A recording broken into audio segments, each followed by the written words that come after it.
वरणगाव फॅक्टरीत भारतीय मजदूर संघातर्फे L20 पत्रकार परिषद संपन्न. वरणगाव फॅक्टरी येथे कम्युनिटी हॉलमध्ये भारतीय मजदूर संघातर्फे L20 बाबत पत्रकार परिषद संपन्न झाली. याप्रसंगी भारतीय प्रतिरक्षा मजदूर संघाचे महामंत्री मुकेश चिन्ह, BPMSचे प्रमुख मार्गदर्शक अरुण सूर्यवंशी, फेडरेशनचे assistant joint secretary Yogesh Suryavanshi, भा. म संघाचे जिल्हाध्यक्ष किशोर पाटील, भा. म संघाचे मुख्य संरक्षक भानुदास चपकाळे, वरणगाव फॅक्टरी BMSचे अध्यक्ष विजय जगताप, महासचिव राहुल कोळी, कार्याध्यक्ष पवन निंबाळकर, कार्य समिती सदस्य सुहारवी भांडिक, मनीष महाले, संतोष बहारे, सचिन चौधरी, योगेश ठाकरे, योगेश बोरोले आदी उपस्थित होते. याप्रसंगी पत्रकार परिषदेस महामंत्री मुकेश चिन्ह यांनी सांगितले की L20 वैश्विक कामगार धोरण ठरवणारी कृती गट असून यामध्ये जागतिक पातळीवर कामगारांचे हित साधण्याची क्षमता आहे. त्यांनी सांगितले, जुनी पेन्शन योजनेसाठी भारतीय प्रतिरक्षामधून संघ वेगवेगळ्या आंदोलनाद्वारे सरकारचे ध्यान आकर्षित करत आहे. तसेच ऑर्डनन्स फॅक्टरी कर्मचारी यांचे 1 वर्ष केंद्र सरकारद्वारे डेपोटेशन वाढवण्यात आले आहे. दिव्य महाराष्ट्र न्यूज करिता मनोहर लोणे, वरणगाव फॅक्टरी.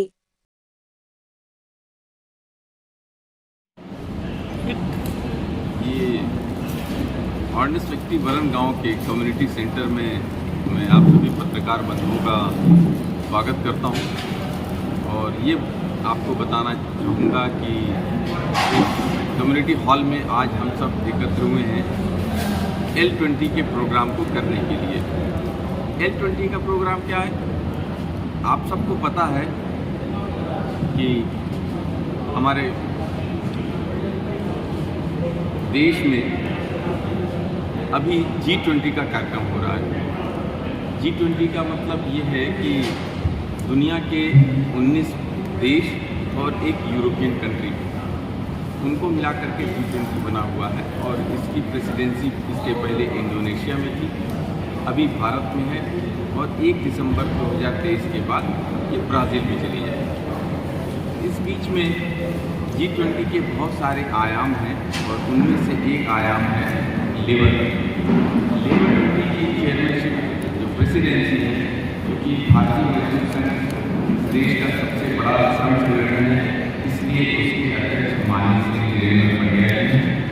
और उन सबने जब निर्णय किया कि 41 ऑर्डिनेंस फैक्ट्रियों के 7 कंपनियों में बांट देंगे और उसका निगम बना देंगे, तो उसी समय उन्होंने एक निर्णय ये किया कि अभी जो ऑर्डिनेंस फैक्ट्रीज के कर्मचारी हैं वो इन 7 नई कंपनियों में डीम्ड डेपुटेशन के लिए 2 वर्ष के लिए जाएंगे।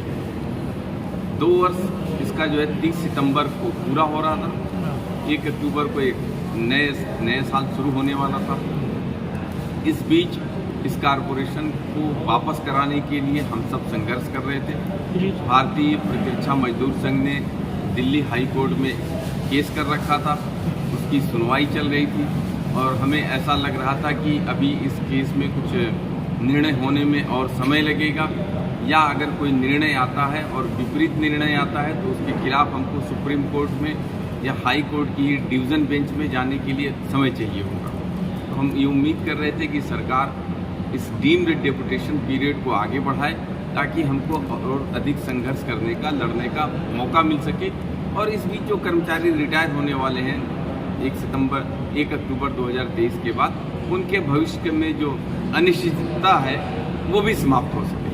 तो एक ऐसा कदम रहा जिसमें कि लोगों की अपेक्षाएं थी कि सरकार कुछ निर्णय करेगी और वो निर्णय हम लोग के सामने आया है कि 1 साल के लिए डीम्ड डेपुटेशन का पीरियड बढ़ा है। दूसरी बात तो ऐसा सर, नए पेंशन योजना के बारे में जो अभी माहौल बहुत गर्मा गर्म है, कुछ संगठन आंदोलन करने की तैयारी में है, तो सरकार की क्या नीति इस बारे में? देखिए, जब न्यू पेंशन स्कीम आई थी 2004 में, तो उस समय अटल जी की सरकार थी और उसके तुरंत बाद जब ये योजना लागू अभी मतलब प्रस्तावित थी, उसके तुरंत बाद ही सरकार बदल गई और डॉक्टर मनमोहन सिंह जी प्रधानमंत्री हुए। उनके प्रधानमंत्री के प्रथम 4 वर्षों में कांग्रेस अल्पमत में थी और उसको कम्युनिस्टों का समर्थन था। न्यू पेंशन स्कीम को उन्होंने तब स्क्रैप नहीं किया और 2013 में जाकर के फिर पार्लियामेंट के अंदर PFRDA बिल पेश हुआ और वो एक्ट के रूप में बदला और पार्लियामेंट में बीजेपी और कांग्रेस एक साथ खड़ी रही।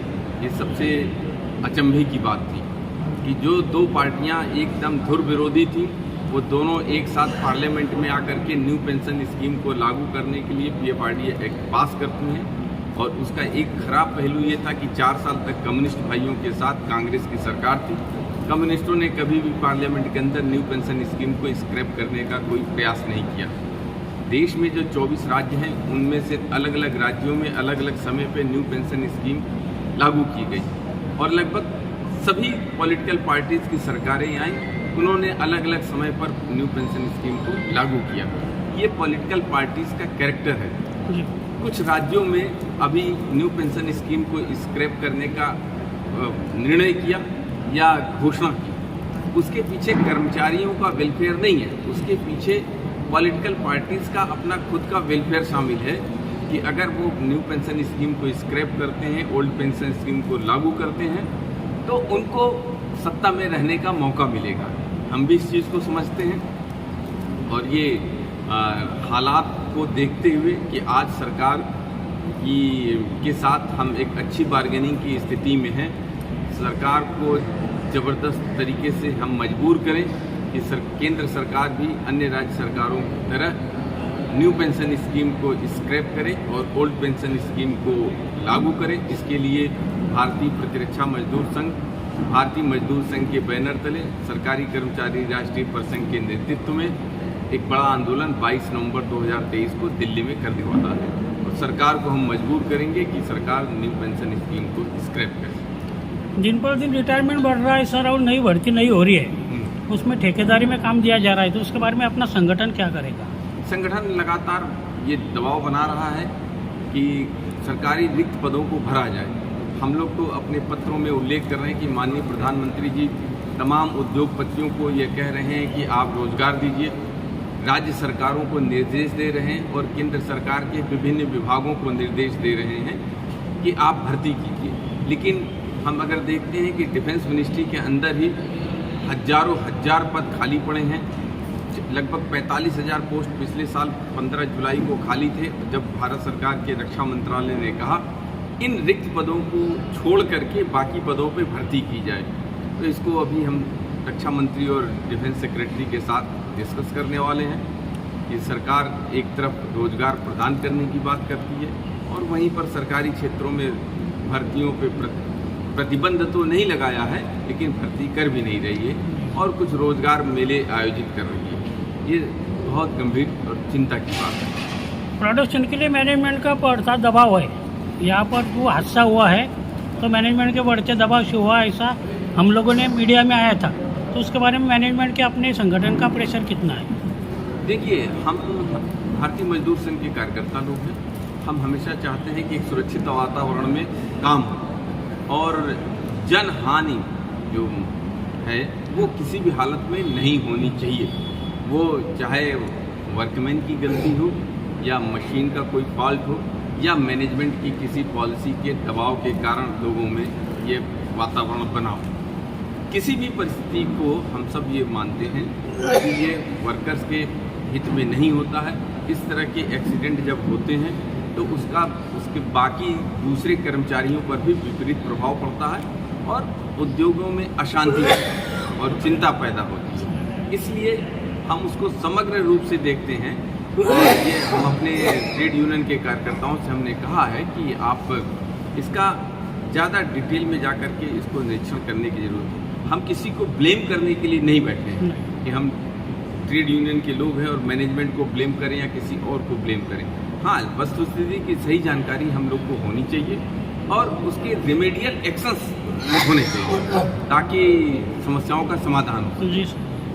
दूसरी बात ऐसी सर कि प्रोडक्शन की कास्ट घटाने के लिए यूनियन का सहारा नहीं लिया जाता है, यूनियन को इन्वॉल्व नहीं किया जाता है। पिछले टाइम SMS में कुछ मामला हुआ था अंदर, उन्होंने घटा दिया था, प्रोडक्शन बढ़ाना पड़ा था, इसलिए उसके बारे में उन्होंने मैनेजमेंट ने यूनियन वाले को सलाह लेनी चाहिए कि भाई हम प्रोडक्शन का घटाने के लिए कुछ प्रयास कर रहे हैं और कहाँ घटाना चाहिए मैनेजमेंट। किसी भी प्रोडक्ट की कास्ट के डिटर्मिनेशन के कुछ बेसिक कॉन्सेप्ट्स हैं। हाँ।